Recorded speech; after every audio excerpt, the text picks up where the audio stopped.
I am not going to do a full segment on part 2 of the Elon Musk Tucker Carlson interview. Yesterday, we looked at part 1 and we looked at a bunch of it. There are 2 clips that I am compelled to play for you, though. Oh, this is so weird. Elon and Tucker talked about the urge to impregnate women as the interview really took a strange turn. Listen to this. I mean, the urge to have sex and to procreate is, after breathing and eating, the most basic urge. Yeah. How has it been subverted? Well, it's just in the past, we could rely upon, simple limbic system rewards in order to procreate. But once you have birth control and abortions and whatnot, now you can still satisfy the limbic instinct, but not procreate. So we haven't yet evolved to deal with that, because this is all fairly recent, the last 50 years or so, for birth control. So I'm sort of worried that, hey, civilization, if we don't make enough people to at least sustain our numbers, perhaps increase a little bit, then civilization is going to crumble. This is actually, this is like wacky stuff, and you can tell from the look on Tucker Carlson's face that it's not even clear he really knows the direction this is going. There's a couple interesting things here, because on the one hand, what Elon Musk is saying is quite reminiscent of extreme right-wing, strict father morality ideology when it comes to birth control. And one of the things that some on the right don't like about birth control, you do hear some of them say, well, it kind of goes against the Bible. You're not supposed to, I don't even know which parts of scripture, but there's some religious claims that birth control violates the Bible. But for a lot of these right-wingers, and again, I don't think Elon Musk is a right-winger on so many different issues, but he's delving here into a view that is very, very prominent on the right wing. The opposition to birth control isn't so much religious.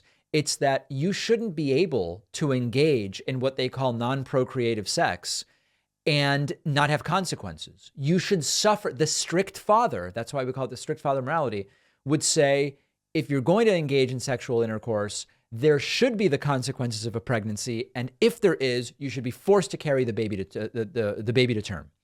So he's kind of falling into that. Like it's dangerous that we've separated the limbic response from the procreation, and now we have a low birth rate. He's kind of toying with that same stuff. And then there's the low birth rate thing, which has become a focus for Elon Musk. A question of will civilization end with a bang or a whimper? Well, it's currently trending to end with a whimper in adult diapers. Yes. Which is depressing as hell. The most depressing. Seriously, yeah. War is less depressing. Yeah, I'd rather go out with a bang. Yeah, and then with your shoes on. Yeah, not with your more exciting. There you go. So Tucker Carlson visibly sucking up to Elon Musk throughout the entire interview. All right, they did also talk about the topic of aliens, which was an interesting moment. Yeah. A lot of people ask me, where are the aliens? And I think if anyone would know about aliens on Earth, it would probably be me. I would think. Yeah, I'm very familiar with space stuff. Yeah. And I've seen no evidence of aliens. So there you go. I would immediately tweet it out. This is a split second. That'd be like one all time, probably a top tweet of all time. I found one, guys.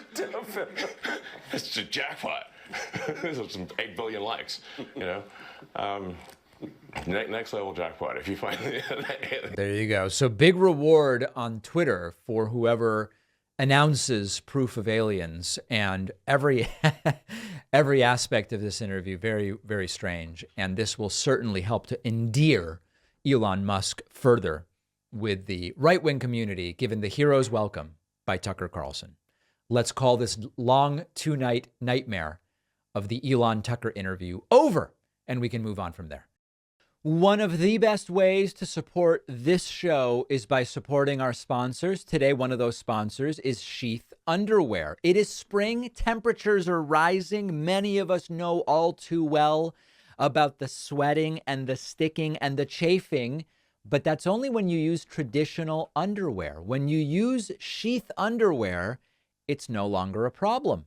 Sheath Underwear is ergonomically designed with separate compartments in the front to keep everything dry, cool, and separate, and to keep you comfortable.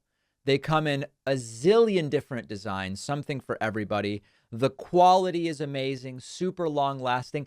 Put an end to the readjusting and the sweating and the shifting uncomfortably. Sheath underwear is really a lifesaver. You will thank yourself. It's a unique product you've got to try at least once to see for yourself. And my audience gets 20% off with code PACMAN.